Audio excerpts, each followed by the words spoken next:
교회를 옮기는 여러 요인 중에 하나가 이 헌금에 관련된 것입니다. 헌금을 강요하거나 또 헌금이 온전치 못한 사용에 쓰이거나 혹은 헌금 사용에 불투명한 모습이 여러 이유가 됩니다.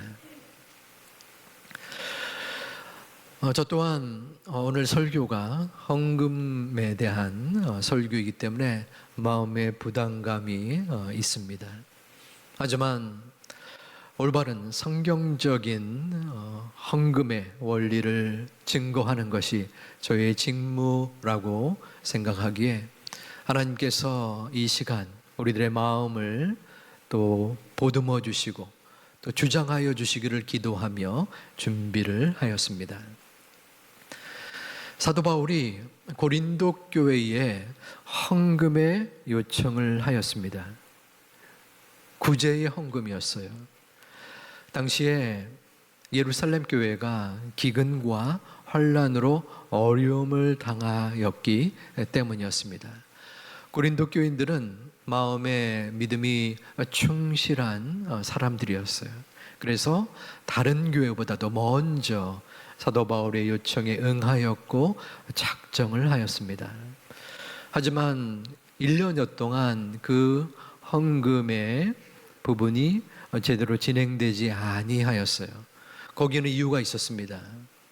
거짓 교사들이 이 고린도 교회 교인들에게 미혹을 하였어요. 사도 바울의 사도권을 공격하였고 또한 잘못된 소문을 퍼뜨렸습니다. 바울이 지금 헌금의 일부를 착복하고 있어요. 목숨을 걸고 복음을 증거하던 사도 바울의 마음에 얼마나 억울함이 있었겠습니까? 하지만 그보다도 지금 어려움을 겪고 있는 예루살렘 교회를 위하여 또 잘못된 거짓 사실에 미혹을 당하는 이 고린도 교인들을 위하여 고린도후서 1장부터 7장까지 사도 바울은 편지의 글을 썼고 또한 진실을 이야기하였습니다. 그래서 어느 정도 그 고린도 교인들의 마음이 신앙으로 재회복되는 그 시점에 오늘 본문에서 고린도 교인들에게 다시 한번 헌금의 재다짐을 전하고 있는 것입니다. 본문 1절은 형제들아 라고 시작합니다. 하나님께서 마게도냐 교회들에게 주신 은혜를 우리가 너희에게 알린다. 바울은 고린도 교회 교인들에게 이 헌금의 모범적인 예를 들었습니다. 그 교회가 마게도냐 교회였어요. 마게도냐는 그리스 북쪽 지역의 발칸 반도의 영역을 말합니다.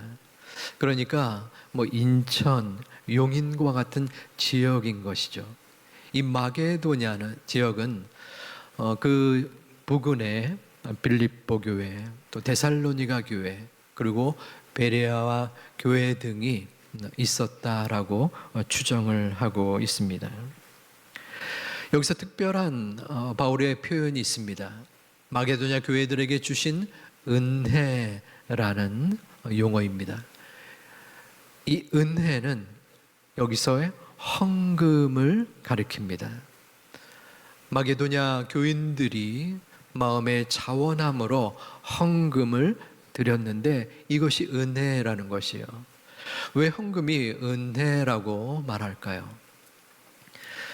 이 마게도냐 교회 교인들은 아주 부자, 풍족한 상황이 아니었습니다. 당시에는 로마 제국이 착취를 했었어요. 그러므로 가난한 생활을 하고 있었습니다. 또한 예수를 믿으면은 물리적인 핍박과 박해를 받던 때였습니다. 그러므로 평안한 때도 아니요, 또 물질이 많은 교인도 아닌 이 마게도냐 교인들이 그 박해와 또한 하나님께 부름받은 상황에서의 로마 제국의 탄압 가운데서도 이 풍족한 헌금을 드렸다는 것입니다. 그렇기 때문에 바울은 이것이 은혜라고 칭하고 있는 것입니다.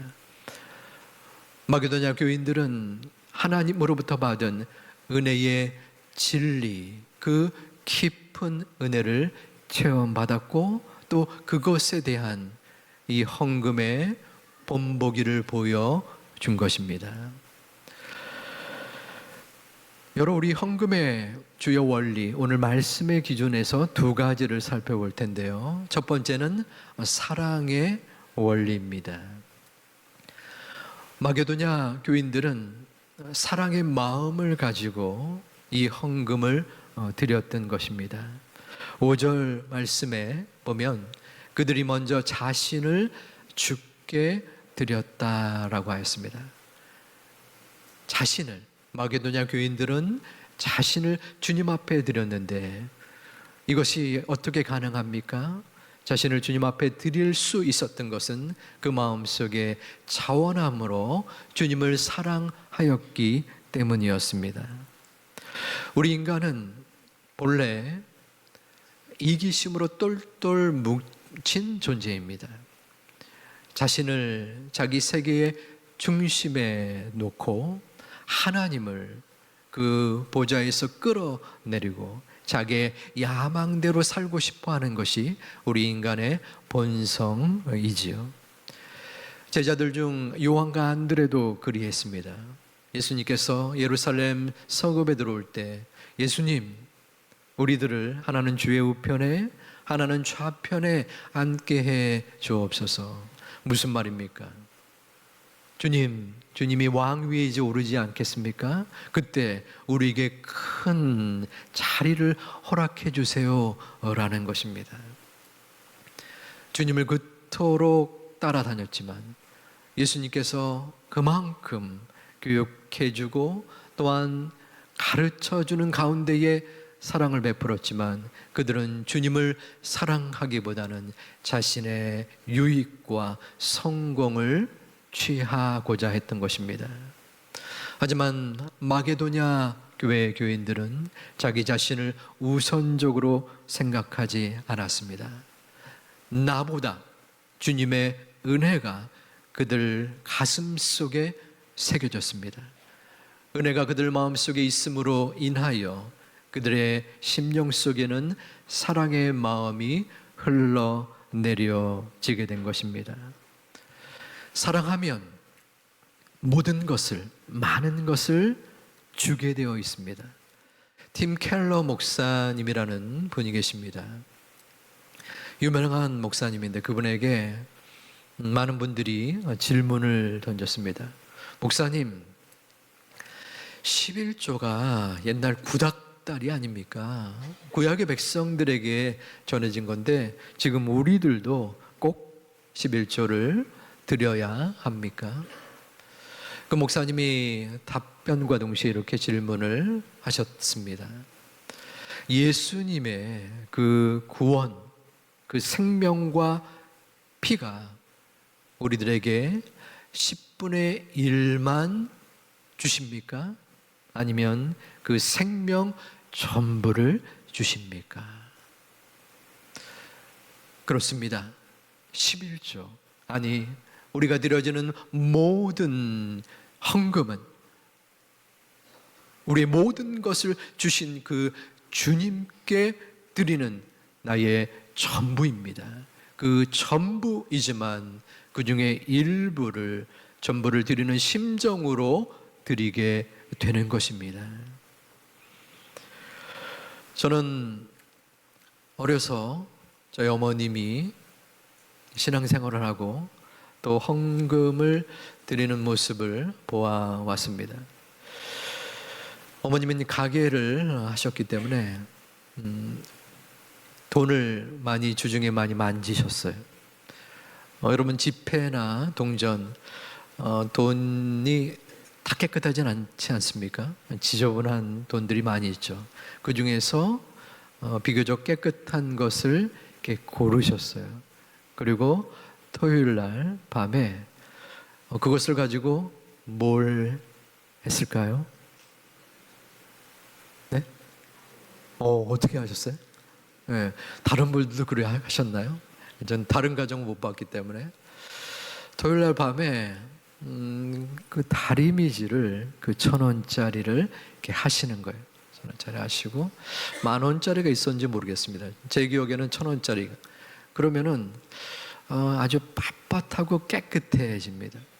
그리고 동전을 우리들에게 야 헌금해라라고 주었을 때도 어떻게 그렇게 깨끗한 동전을 고르셨는지, 아니면 동전을 닦는 것은 제가 못 봤는데 동전을 닦는 무슨 것이 있는지 너무나 깨끗한 것을 헌금을 드렸던 기억이 납니다.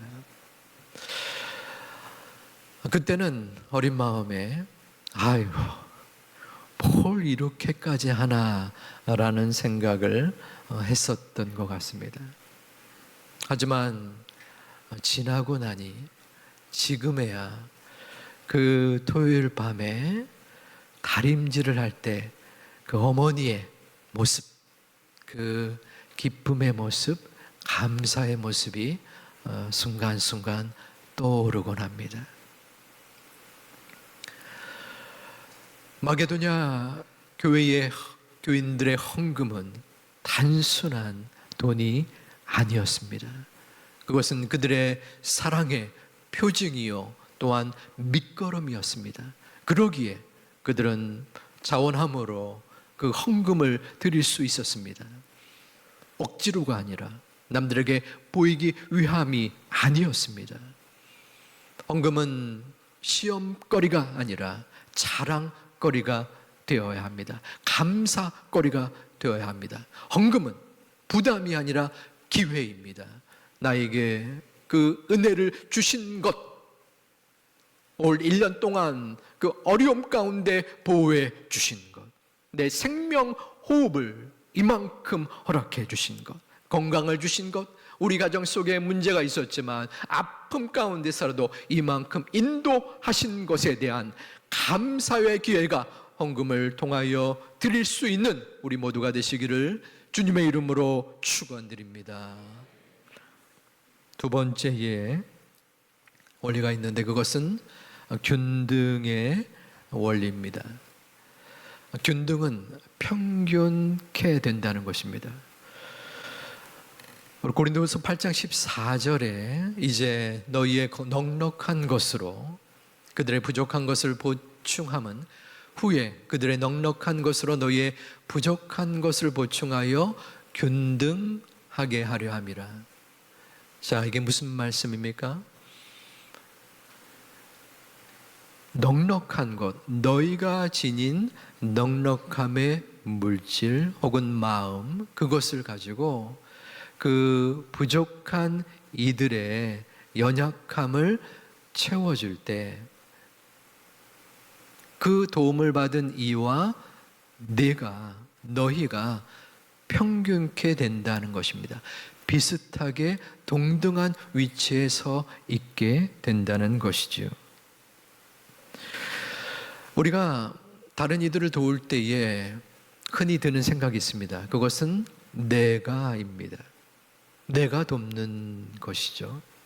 이것은 암암리에 우리의 마음속에 특권 의식을 불러일으키기도 합니다. 적어도 나의 도움을 받는 이보다는 내가 복을 누리는 것이고 또한 그들보다는 내가 좀 더 우월하지 않나라는 생각이 든다라는 것이죠. 하지만 이것은 하나님께서 원하시는 섬김과 나눔의 자세가 아닙니다. 하나님께서는 똑같은 존재라고 칭합니다. 조금은 다릅니다. 어떤 사람은 조금 넉넉한 물질을 지니게 되었어요. 그런데 그 넉넉함을 조금 부족한 이에게 나눠준다는 것은 함께 동등해지는 것입니다. 자칫 생각해서 사회주의적인 생각이라고 착각할 수 있습니다. 하지만 부자의 것을 뺏어서 가난한 자들에게 나눠주는 것이 아닙니다. 자원해서. 한번 가족을 생각해 보시기 바랍니다. 우리 가족 속에 누가 넉넉한 이가 있고 열악한 이가 있겠습니까? 조금 넉넉한 가족이 조금 연약한 이를 돕는 것입니다. 그래서 하나가 되는 것입니다. 예수님이 우리에게 그렇게 다가오셨습니다. 예수님께서 저 하늘에서 야 받아 먹어라, 혹은 이 땅에 오셔서 야 내가 하나님의 아들인데 이만큼 우월한 위치에 있는 하나님이 너에게 구원을 줄 것이다, 감사함으로 감지덕지하면서 받아라 라고 하지 않았습니다. 마치 우리를 우위에 두는 존재인 것처럼 목숨을 버리면서 겸손함으로 우리를 섬겨 주셨습니다.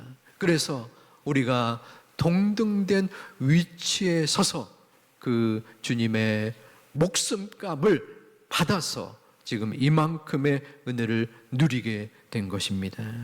우리는 성경과 나눔을 통하여 소중한 신앙 공동체가 되어야 합니다. 우리가 잘나서, 우리가 가진 것이 많아서 우리 주변의 사람들, 연약한 이들을 돕는 것이 아닙니다.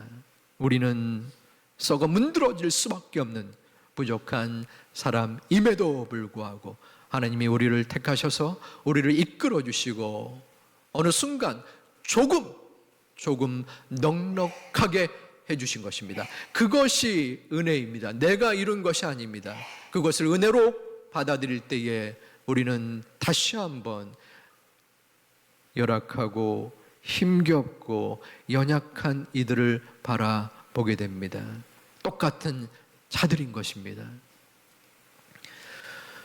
우리 교회는 이제는 한국 교회의 섬김과 나눔의 모범적인 교회가 되었습니다.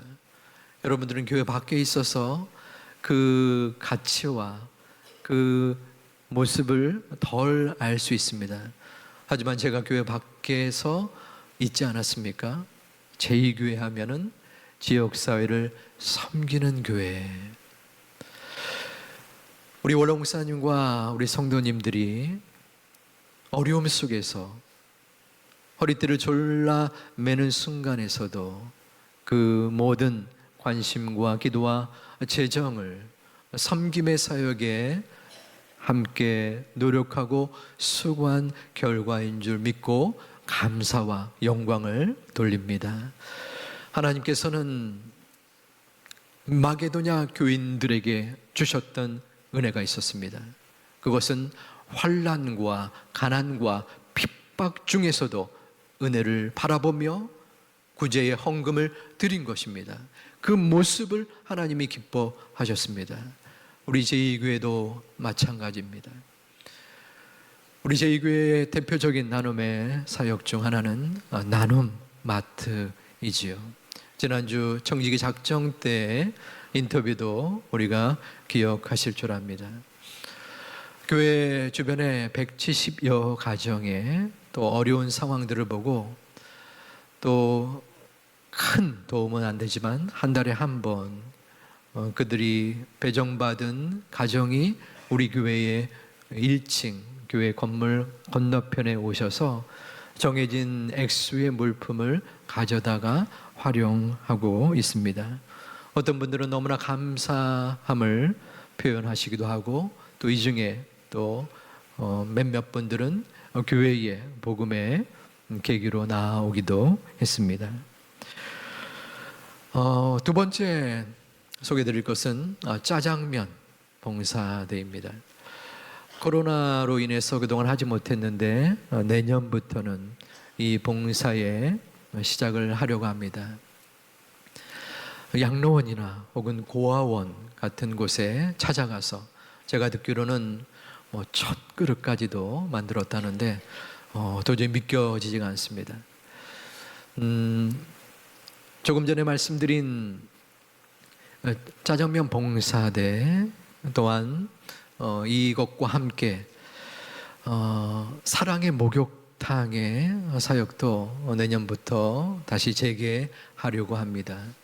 이러한 목욕탕의 모습은 연약한 이들을 섬기는 것입니다. 주로 목욕탕을 갈 수 없는 연로하시는 분들이 교회에 와서 목욕을 하시고 또 신발이나 또 옷 등을 무료로 가져가실 수 있었다고 합니다. 짜장면 봉사대나 목욕탕은 저 또한 코로나 때 다시 교회로 왔기 때문에 아직 실제로 한 번도 보지 못했습니다. 기대감을 가지고 있습니다. 우리 교회가 자랑하는 사역 중에 하나가 인천시 중구의 최초로 어린이 도서관, 꿈나래 도서관이 있는 것입니다. 가끔 도서관에 가서 아이들이 책을 읽는 모습을 보며 참 기특한 마음이 듭니다. 주중에는 우리 교회의 주변의 이웃들이 자유롭게 찾아와서 또한 이 도서관을 활용하곤 합니다. 교회 안에 이 밖에도 여러 시설들과 섬김의 모습들이 있습니다. 미용실과 또 치과가 있습니다. 진짜 있는가? 한번 찾아보시기 바랍니다. 근데 어제 잘 눈에 띄진 않아요. 저도 우연히 보게 되었는데 우리 한국 사람들보다 주로 외국인들 문화 혜택이나 의료 혜택을 받지 못하는 분들이 이 미용실 또 치과 등을 활용하게 됩니다. 우리가 나누는 나눔 헌금 안에는 이러한 섬김의 모습뿐 아니라 장학 헌금 또 미자립 교회 지원 사역도 포함됩니다. 우리 교회의 미래 또 이 사회의 미래를 키우는 장학 사역 또한 연약한 교회, 개척 교회들을 우리가 도움으로 인하여 복음 증거의 힘을 보태고 있습니다. 마지막으로 우리가 소개할 수 있는 것은 3일 특수 교육센터입니다. 저는 20여 년간 지역사회에 또 정신 또 발달 장애를 겪고 있는 우리의 장애인들을 도왔습니다. 물론 부족하고 연약한 시설이나 시스템이 있기 때문에 이를 보완하고 또 앞으로 개선하고자 합니다. 우리가 드리는 이 헌금으로 인하여 연약한 이들을 세우고 또한 그들이 함께 주의 나라 건설에 이루어 나가는데 우리의 보탬이 되고 있습니다. 사랑하는 제2가족 여러분, 우리가 헌금을 어떤 마음으로 드려야 합니까? 그것은 사랑의 원리입니다. 하나님께서 나를 무조건적으로 목숨까지 아끼시는 아들 예수 그리스도를 이 땅에 보내셔서 우리를 사랑하신 것입니다.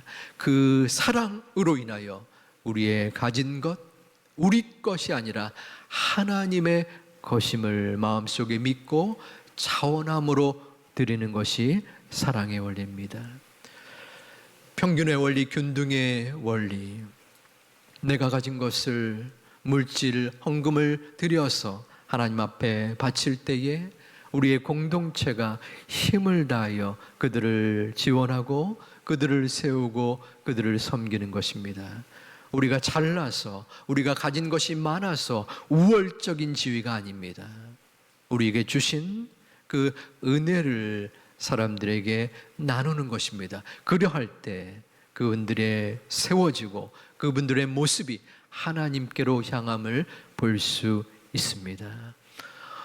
헌금은 우리의 마음입니다.